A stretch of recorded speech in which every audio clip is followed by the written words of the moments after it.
أعوذ بالله من الشيطان الرجيم. بسم الله الرحمن الرحيم.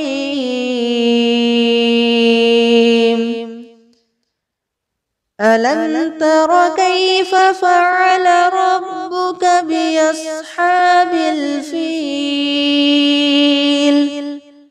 ألم يجعل كيدهم في تضليل وأرسل عليهم طيرا أبابيل ترميهم بحجارة من سجيل فجعلهم كعصف مأكول.